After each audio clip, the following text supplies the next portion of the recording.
Good afternoon, everyone. I'm Catherine Drakio. I am the Fire and Emergency Services Administrator for the City of Washington Fire Department. First and foremost, I want to thank you all for being here today as I address the recent concerns following the Washington River sodium hydroxide spill. At the fire department, our mission is very simple. Number one is to protect lives. Further than that, we also protect property and the environment. I just want to take a few minutes today to clarify what happened, explain why our firefighters acted in the way that they did, and how we're moving forward from this situation.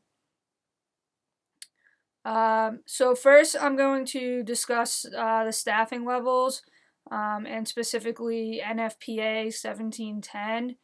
So NFPA 1710 is a standard that is created by the National Fire Protection Agency.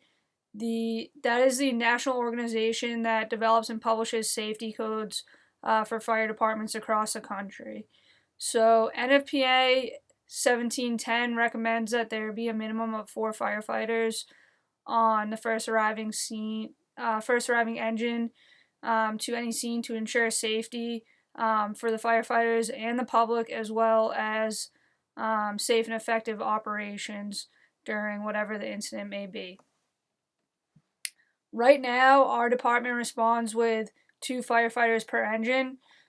Clearly, that is below the national standard, and we are certainly aware of that gap. For several years, we've applied for federal grants to increase staffing to allow us to meet this standard. Unfortunately, those requests have not yet been approved. This isn't just something that we deal with. Many departments across the country are struggling to staff their engines with the full staffing required. So it isn't just us that's looking for that additional funding, but it's other majority of departments across the country, which makes it even increasingly more difficult to be able for us to receive that funding to reach those standards. But we continue to fight that fight to ensure that we can make our department and our firefighters as safe as possible while they work to keep the public as safe as possible.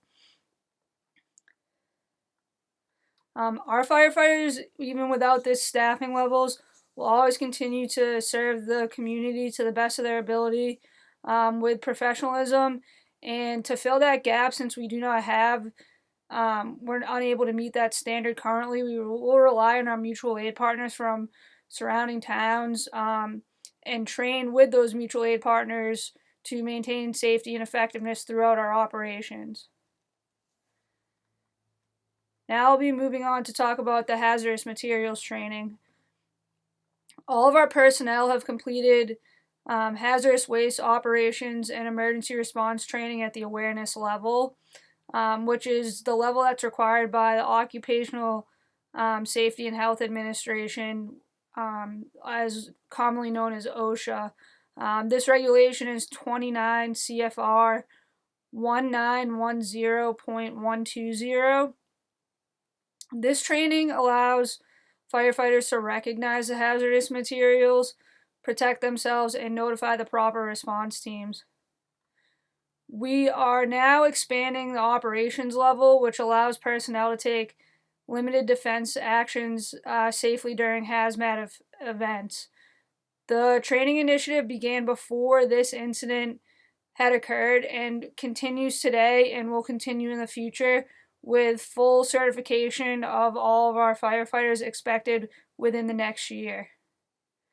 The next thing that I plan to talk about is the decisions that were made during this derailment.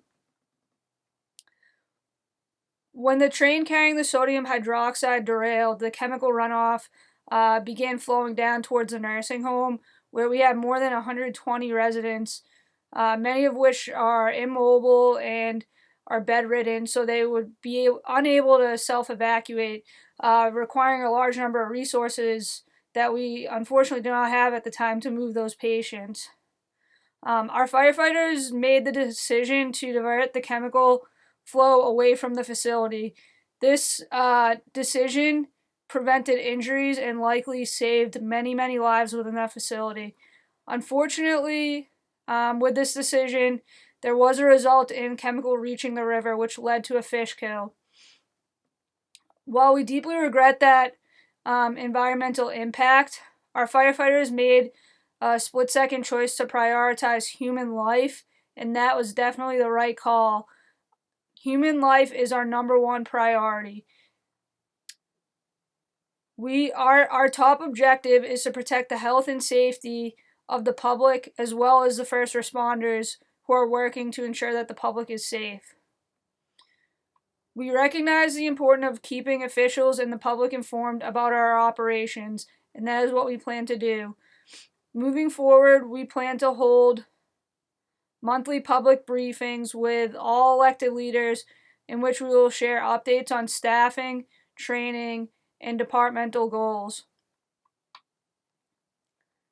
Transparency is the forefront of trust from the public, and that is what we plan to do, is continue to be transparent and put this information out and answer any questions that the public has so that we can ensure that we're meeting the public's needs, we're meeting the city's needs, and we're keeping everyone safe.